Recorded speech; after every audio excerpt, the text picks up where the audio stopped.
처음에는 깜짝 놀랐죠. 하늘이 무너지는 것 같았어요. 아, 드디어 때가 왔구나 이렇게 생각했죠. 그게 하늘이 무너질 일이야? 어떡해, 엄마가 알아버렸네. 큰일 났네. 어떡하지? 아빠가 아시면 나 죽는데. 짜증나.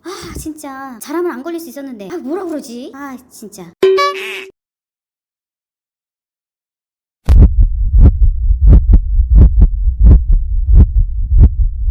네, 초등학교 고학년에서 중학교 한 사춘기 될 때 뭔가 좀 나쁜 친구들하고 어울려가지고 뭐 예를 들어서 담배를 피우고 싶어 한다거나 이런 일들이 저희 아이도 있었거든요.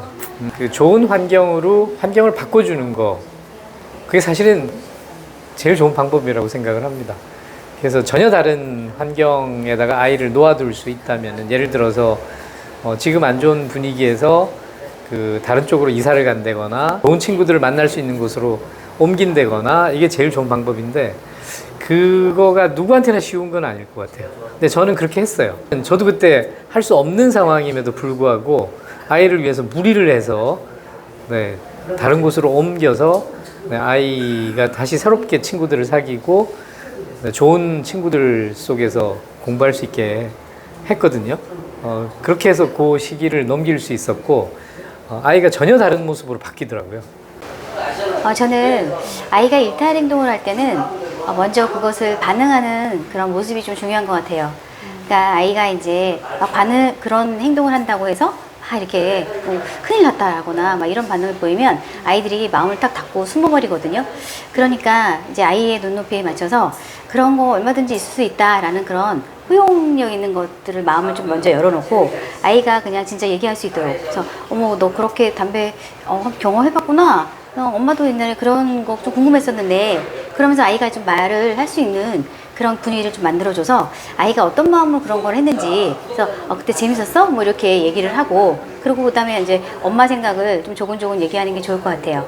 그 행동 자체가 막 보수적으로 안 좋아 뭐 이렇게 훈계 쪽으로 하면 아이가 마음을 닫아버리니까, 그렇게 하는 것보다는 건강이 사실은 되게 걱정돼. 초등학교 때는 그때는 더 안 좋대더라. 그러니까 지금은 뭐 호기심으로 그럴 수는 있지만 그거 뭐 별것도 아니야. 뭐 이렇게 이제 엄마가 생각하는 그런 것들을 막 허들가스럽지 않게, 그리고 또 너무 교훈적으로 얘기하는 것보다는 그냥 친구처럼 얘기하듯이, 그래서 나는 진짜 너가 그거 건강만은 꼭 지켰으면 좋겠어. 뭐 이렇게 엄마가 진짜 정말 얘를 너는 신뢰하지만 그래도 난 너 건강이 최고라고 생각하고 스스로 그래 그렇다라고 느낄 수 있게, 그거 별거 아니구나 해보고는 싶은 그런 과정이긴 하지만 뭐 아무것도 아니고 어른이 되는 과정도 아니고, 진짜 어떻게 보면은 자기 관리를 더 못하기 때문에 이럴 수도 있어? 뭐 이런 생각도 해보고 할 수 있도록 제 경험상 부모의 인내와 사랑이 필요하다고 생각합니다. 저희는 아들만 셋인데요. 그 아이들이 그런 시간들을 모두 지나가고 나서 보니 그 당시에 몰랐던 끝까지 인내해주고 그 아이들을 믿어주는 것,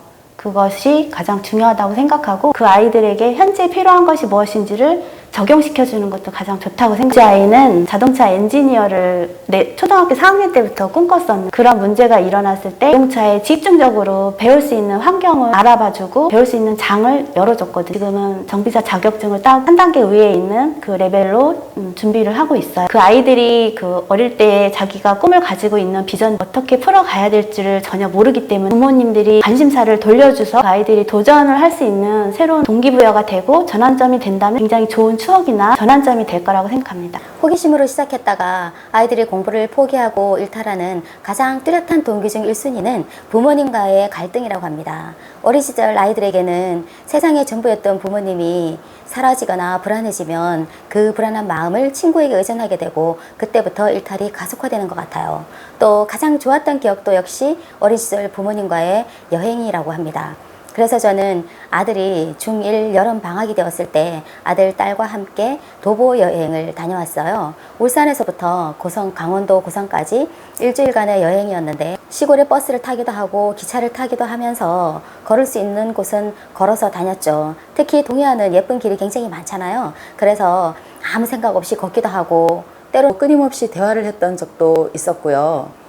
또 아무런 계획 없이 출발을 해서 어디에서 무엇을 보고 무엇을 먹고 어디에서 잘 건가, 그런 것들을 아이가 결정할 수 있도록 주도권을 주었습니다. 사춘기 자녀는 부모가 절대 이길 수 없다고 합니다. 그러니까 아이와 한 편이 된다면 아이가 마음을 열고 안정감을 찾아서 멋진 그리고 훌륭한 청년으로 성장하지 않을까요?